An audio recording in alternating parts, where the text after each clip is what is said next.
বাঙালি খানায় সবাইকে স্বাগত জানাই। আপনারা তো অনেকভাবে নিরামিষ আলু পটলের তরকারি রান্না করে খেয়েছেন। একবার আমার মতন করে সহজ পদ্ধতিতে আপনিও শিখে নিতে পারবেন ছোট ছোট টিপস সহ। তবে আজকে আমি এখানে পেঁয়াজ রসুন ছাড়া কিভাবে আলু পটলের তরকারি রান্না করলাম, চলুন সেটা একবার দেখে নেওয়া যাক ভিডিওর মাধ্যমে। এতটাই সুস্বাদু হয়েছিল খেতে, আপনি একবার রান্না করলে বারবার রান্না করবেন। আশা করছি আজকের ভিডিওটি ভালো লাগবে। সকল বন্ধুদের কাছে অনুরোধ করছি সম্পূর্ণ ভিডিওটি দেখার।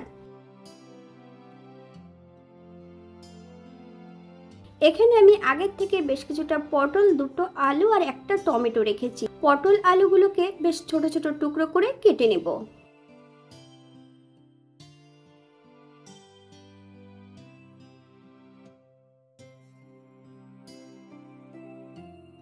সম্পূর্ণ আলু পটলগুলো ছোট ছোট টুকরো করে কেটে নিয়েছি। তবে পটলের একটু হালকা করে খোসা রেখেছি। আপনারা এর থেকে ছোট বড় পটল আলুর টুকরো করে নিতে পারেন। প্রথমে আমি আলু পটলগুলো ভেজে নেব। একটা কড়াইতে বেশ কিছুটা সর্ষের তেল অ্যাড করেছি। তেল গরম হওয়া পর্যন্ত অপেক্ষা করতে হবে। সম্পূর্ণ আলুগুলো অ্যাড করে দেব। হাফ চামচ লবণ আর হাফ চামচ হলুদ গুঁড়ো দিয়ে বেশ আলুগুলোকে ভালো করে ভেজে নেব। বাঙালি রান্না ঘরোয়া উপকরণ দিয়ে আপনাদের যদি রান্নাগুলো পছন্দ হয় তাহলে চ্যানেলটি সাবস্ক্রাইব করে দিয়ে পাশে থাকবেন। পাশে থাকা বেলটি বাজিয়ে দেবেন, নইলে নিত্য নতুন রান্নার নোটিফিকেশন পাবেন না। আমার এই চ্যানেলে আমিষ, নিরামিষ এবং বিভিন্ন ধরনের পটলের রেসিপিও দেওয়া আছে। আপনাদের যদি পছন্দ হয় তাহলে চ্যানেলটি ঘুরে একবার দেখে নেবেন। তেল থেকে সম্পূর্ণ আলুগুলো তুলে নেব। আপনারা এর থেকে কম বেশি ভেজে নিতে পারেন। একই তেলে আমি সম্পূর্ণ পটলগুলো ভেজে নেব। তবে পটল ভাজার সময় আমি সামান্য একটু হলুদ গুঁড়ো অ্যাড করব।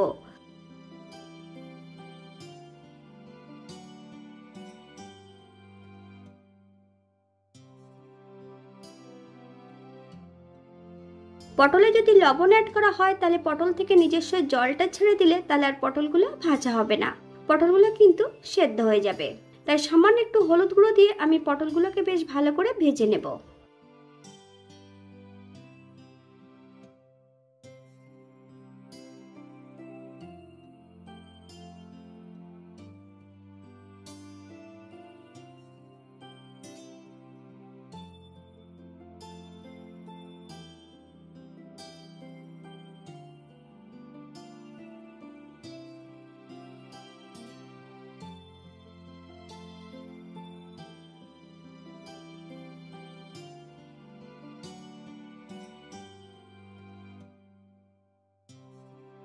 পটলগুলো ভাজা হতে থাক। অপর দিক থেকে আমি বেশ কিছুটা মশলা বেটে নেব।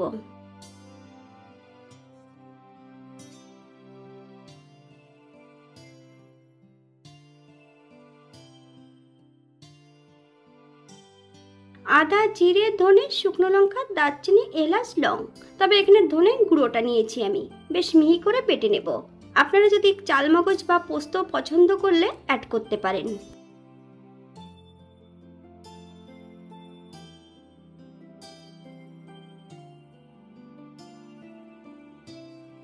অপর একটা কড়াইতে বেশ কিছুটা সর্ষের তেল অ্যাড করেছি। তেল গরম হওয়া পর্যন্ত অপেক্ষা করতে হবে। হাফ চামচ সাদা জিরে, বেটে রাখা মশলার মধ্যে অন্য একটু উপকরণ মিশিয়ে নেব। হাফ চামচ হলুদ গুঁড়ো, হাফ চামচ কাশ্মীরি লঙ্কার গুঁড়ো। বেশ কিছুটা জল দিয়ে মশলাটা বেশ ভালো করে মিশিয়ে নিতে হবে।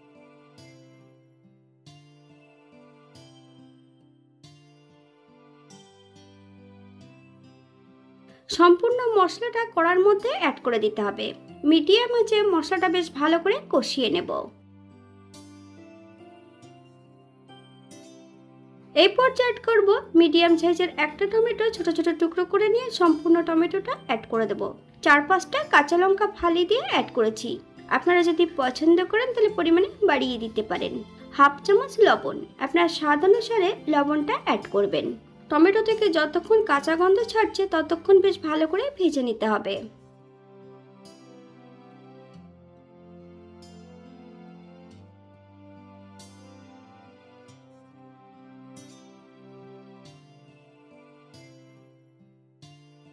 এই পর্যায়ে অ্যাড করব ভেজে রাখা আলু পটলগুলো। মিডিয়াম আঁচে আলু এবং পটল সহ বেশ মশলা দিয়ে ভালো করে কষিয়ে নেব।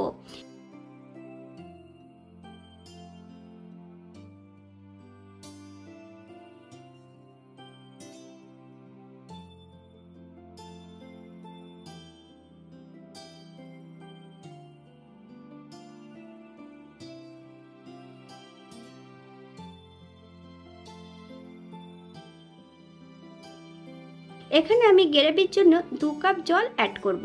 আপনাদের যতটা গ্রেভির প্রয়োজন আপনারা ততটা জল অ্যাড করতে পারেন।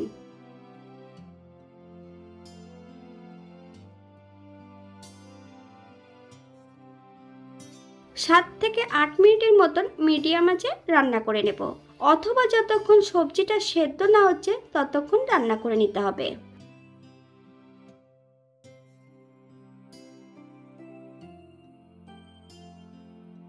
8 মিনিট পর এই পর্যায়ে একবার চেক করে নিতে হবে যে সবজিটা সেদ্ধ হয়েছে কিনা।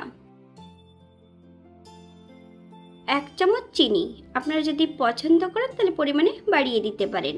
তবে চিনি অ্যাড করার পর হাই ফ্লেমে 3 থেকে 4 মিনিটের মতন রান্না করে নিতে হবে।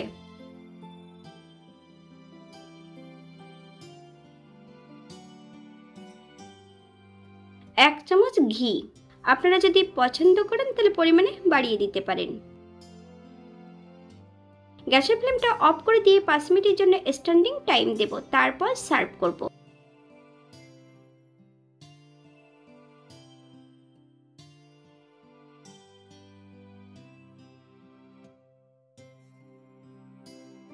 এটা দেখতে যেমন ভারী সুন্দর হয়েছিল, এটা রুটি, পরোটা, লুচি সবকিছুর সঙ্গে অসম্ভব ভালো লাগবে। আপনারা বাড়িতে একবার একই পদ্ধতিতে বানিয়ে নেবেন। এখানে যে আমি উপকরণগুলো অ্যাড করেছি আপনারা এর থেকে কম বেশি করে নিতে পারেন। আপনারা যদি পেঁয়াজ, রসুন বা অন্যান্য মশলা পছন্দ করলে অ্যাড করতে পারেন। আজকের ভিডিওটি এই পর্যন্ত। সবাই সুস্থ থাকবেন, ভালো থাকবেন। অন্যদিন নতুন রেসিপি নিয়ে আপনাদের সামনে আবার আমি হাজির হব। নতুন ও পুরনো সকল বন্ধুদের অসংখ্য ধন্যবাদ ভিডিওটি দেখার জন্য। হাতে যদি সময় থাকে তাহলে একটা লাইক, কমেন্ট, শেয়ার করবেন।